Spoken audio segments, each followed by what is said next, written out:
ते आपल्याला मार्गदर्शन करतात. तर प्लीज जरा ऐका आतमध्ये काय घडलं आणि भविष्यात आपल्याला काय करायचं आहे. सर्वात पहिले एक गोष्ट ऐका की मी याच ठाण्याची पीपी राऊंड आहे सरकारी वकील. मी स्वतःहून रिझाईन करून सोडलेलं आहे.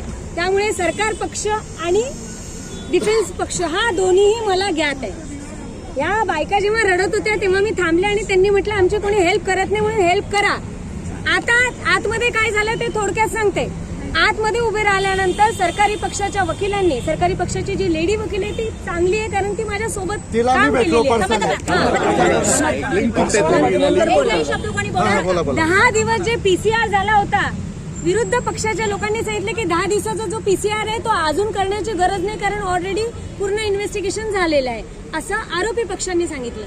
परंतु तुमच्या पक्षाचा जो सरकारी वकील आहे त्यांनी सांगितलं की नाही, जो तपास आहे तो प्रोग्रेस आहे, त्यामध्ये काहीतरी मिळतंय, नवीन नवीन रोज येतंय, त्यामुळे आणखी तपास करण्यासाठी दिवस हवे म्हणून सरांनी 3 दिवस अजून वाढीव हे दिला. 12 तारखेपर्यंत पीसीआर वाढवला. हा झाला एक भाग.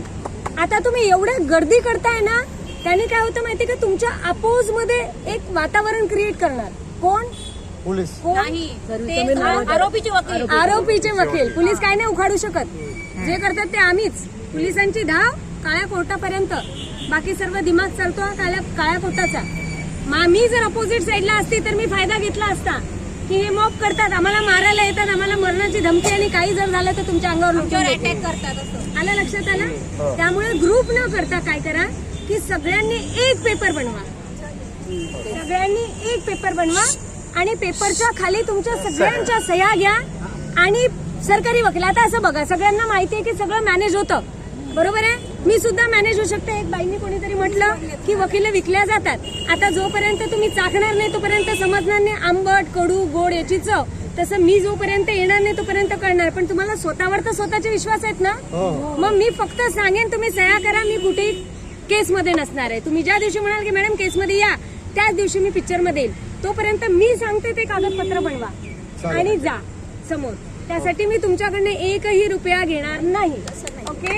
त्यानंतर तुम्ही या इथे, जेणेकरून पोलीसवाले किंवा कोर्ट तुम्हाला थांबवू शकणार नाही.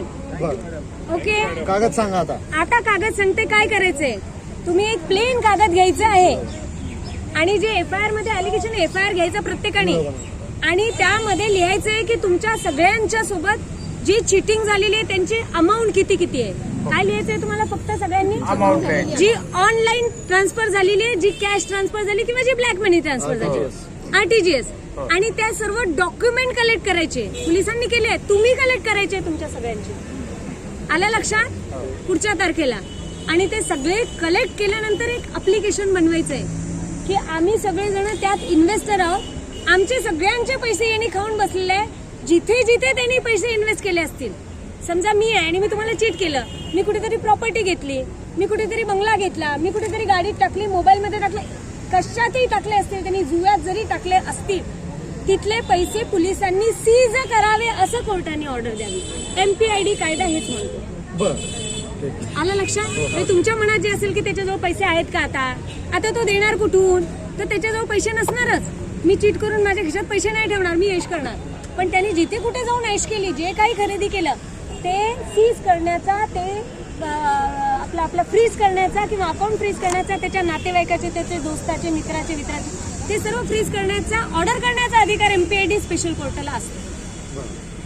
आणि त्यासाठी तुम्ही लोक इन्व्हेस्टर आहात किंवा फिर्यादी लोक आहात, त्यांनी ती लावून धरायची असते केस. एवढ्यापर्यंत तुम्ही करा. बरं मॅडम, आता तुम्ही ऐकलं तिथे पीसीआर का वाढवला होता? हो, ते कोड नंबर होता, तर काय होता बरं ते? कोड नंबर कोणी सांगितलंच नाही. सरांनी विचारला what is the code number, तर कोणीच बोललंच नाही.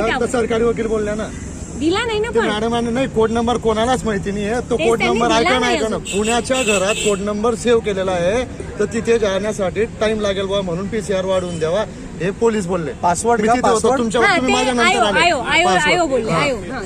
नंतर आल्या, तुम्ही माझ्या समोर उभे आले, तर त्याच्यावर तुमचा काय निष्कर्ष लागेल की ते पासवर्ड घ्यायला खरंच जातील का आता 3 दिवसात? जातील का? मी काय सांगते पैसे टाकलेत, मी काय सांगते माहितीये का, एवढे सर्वजण लेटर लिहा, फक्त 4 ते 5 जण पुढे या. चला तुमचा नंबर द्या. मी दिला खूप जणांना. 77180. मी जोरात नंबर सांगते. कारवाई कारवाई चालू ठेवायची. येणे हो, जाणे आहेत, काय आहेत, होतं आमचे काय जाधव साहेब. नाही 10 जण, एक जण नको. आहेत जसं आमच्या तुम्ही म्हटलं ते RDS मारतात, ते पिटतात, ते येत- खरीदतात. एकाला खरेदी, दोनला खरेदी, तीनला खरेदी, 4, 5, 6, 7, 10 जण राहा की उभं. आणि त्याच्या मागे तुम्ही सर्व हा मॉब जो आहे हा बॅकअप राहा उभा. आणि त्याच्यानंतर मी त्या 10 लोकांना सांगत जाईल काय करायचं. त्याच्यानंतर ते तुम्हाला सांगतील की काय केलं आज. बरं बरं एवढं आपण करू चालेल शकतो. चालेल ना. ही प्रोसिजर जेव्हा जेव्हा सीज होतात ना हे पैसे, हे सर्व कलेक्टर ऑफिसला ऑर्डर करायचे असतात. Government account वर. गव्हर्नमेंट अकाउंटवर. ते जसे जसे सीज होणार तसे तसे ते कलेक्टर अकाउंटवर जाणार आणि त्या कलेक्टरकडनं आपल्याला मिळतात. हा तुम्हाला तशी ऑर्डर असते का तुम्ही किती पैसे त्यांनी इन्व्हेस्ट केलेले म्हणजे हो. म्हणजे त्यांनी आता या गव्हर्नमेंट अकाउंटवर किती नाही, पैसे आता टाकले गव्हर्नमेंट तुम्ही अकाउंटवर समजा टाकले, हा. हे माहिती पडेल इथे. तुम्हाला माहिती पडेल हा, इथे मलाच नाही, तुमच्या लोकांना नाही माहित पडेल. तुम्हाला माहिती पडलं म्हणजे आम्हाला माहिती पडेल. मग ते माहिती पडल्यानंतर त्या प्रपोर्शनेट दिला जातो. असं नाही की तुम्ही 10 दिले म्हणून तुम्हाला एवढे दिले. प्रपोर्शनेट सर्वांनीच दिले, मग सर्वांना किती किती जाऊ शकतो. मग तो 1 रुपया असू शकतो, 2 रुपये असू शकतो. तो ठरविण्याचा अधिकार हा MPID कोर्टाला आणि कलेक्टर ऑफिसला असतो. ते एकत्रच चालेल.